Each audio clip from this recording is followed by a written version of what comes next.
भारत के इतिहास में बहुत से वीरों ने जन्म लिया, लेकिन कुछ ही वीर योद्धाओं की कहानी हम जानते हैं। मराठा, सिख, जाट सब ने अपनी ताकत का लोहा मनवाया।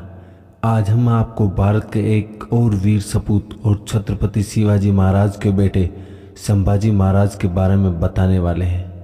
इस योद्धा की वीरता और औरंगजेब की क्रूरता की गाथा को सुनकर आपकी रूह तक कांप जाएगी। दोस्तों, उस वीर का नाम है संभाजी महाराज, जिन्हें समस्त मराठा संभाजी राजे भोसले के नाम से जानते थे। संभाजी राजे का बचपन और जीवन परेशानियों से भरा था। परेशानियों और देश व धर्म के प्रति सच्ची निष्ठा ने संभाजी महाराज को इतना मजबूत बना दिया कि मुगल बादशाह औरंगजेब की हैवानियत भी उन्हें टस से मस न कर पाई। आइए जानते हैं संभाजी महाराज की पूरी कहानी हरमन ट्रैक के माध्यम से। संभाजी महाराज शिवाजी महाराज के बड़े बेटे थे। संभाजी का जन्म 14 मई 1647 को हुआ था। वो छत्रपति शिवाजी महाराज की पहली पत्नी साईबाई के पुत्र थे। जब वो केवल 2 वर्ष के थे तब उनकी माता साईबाई का देहांत हो गया था। इसके बाद उनके पालन पोषण उनकी दादी माता जीजाबाई ने किया था। संभाजी के पिता शिवाजी राजनीतिक गतिविधियों में बहुत अधिक व्यस्त रहते थे, जिसकी वजह से वो दादी जीजाबाई के बहुत करीब थे। शिवाजी महाराज का पुत्र होने की वजह से संभाजी को छवा कहकर भी बुलाया जाता था, जिसका मराठी अनुवाद होता है शावक, यानी शेर का बच्चा। असल में वे भी शेर के बच्चे के समान ही थे। वो बलशाली होने के साथ साथ बुद्धिमान भी थे। सिर्फ 13 वर्ष की आयु में ही उन्होंने 13 भाषाएं सीख ली थी।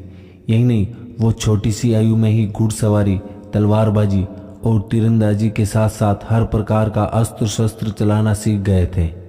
एक राजनीतिक समझौते के तहत उनका विवाह यसुबाई से कर दिया गया, जो कि पिल्लाजी राव शिर्के की पुत्री थी। उनका बचपन कठिनाइयों और संघर्षों से भरा हुआ था। जब वो केवल 9 वर्ष के थे तब उन्हें पिता शिवाजी के साथ औरंगजेब के दरबार में हाजिर होना पड़ा। उस समय शिवाजी एक संधि के तहत औरंगजेब का साथ दे रहे थे, लेकिन औरंगजेब ने पिता और पुत्र दोनों को बंदी बना लिया था। लेकिन पिता और पुत्र दोनों बड़ी चालाकी से वहां से भागने में सफल रहे। संभाजी की सौतेली माता से उन्हें धोखा मिला, जो अपने पुत्र राजाराम को राजा बनाना चाहती थी। लेकिन संभाजी ने अपनी सौतेली माँ सोयराबाई के भाई हम्बीराव मोहिते को अपने साथ मिला लिया। संभाजी ने आसानी से रायगढ़ को जीतकर सोयराबाई को बंदी बना लिया। 1681 में संभाजी ने खुद को छत्रपति घोषित किया और खुद का राज्याभिषेक करवाया। संभाजी और औरंगजेब में लगातार युद्ध चलता रहा।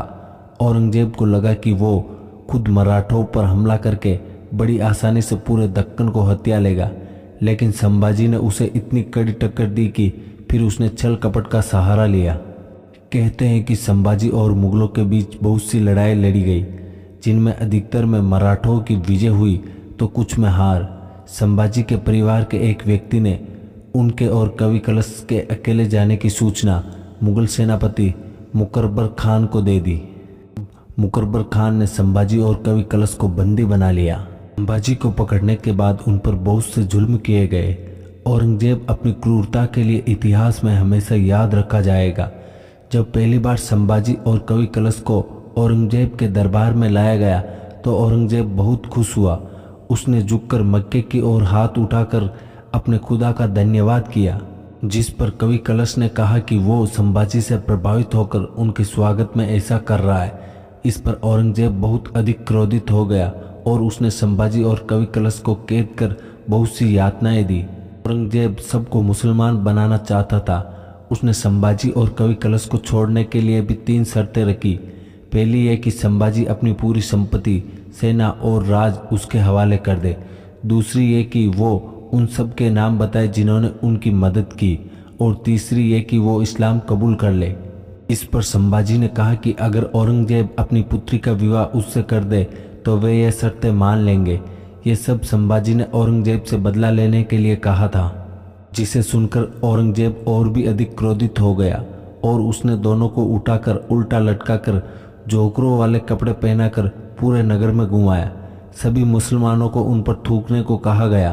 इसके बाद भी जब उन्होंने वो शर्तें नहीं मानी तो उनकी जीभ काट दी गई। इसके बाद उनके शरीर के अंगों का एक एक करके अलग किया गया। इस पर भी मराठा सम्राट टस से मस नहीं हुआ। अंत में उनका सिर भी धड़ से अलग कर दिया गया।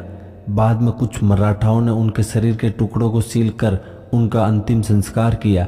यहाँ पर कुछ लोगों का कहना है कि गणपत महार नाम के एक दलित ने उनका अंतिम संस्कार किया था। भारत माता के इस वीर सपूत को हमेशा याद रखा जाएगा, जिसने धर्म और अपनी शान को कम नहीं होने दिया। दोस्तों, अगर आपको लगता है कि इस वीर योद्धा की कहानी हर भारतीय के पास पहुंचनी चाहिए, तो इस वीडियो को ज़्यादा से ज़्यादा लोगों को शेयर करें, ताकि हमारी आने वाली पीढ़ियाँ इन वीरों के बलिदान को याद रख सके।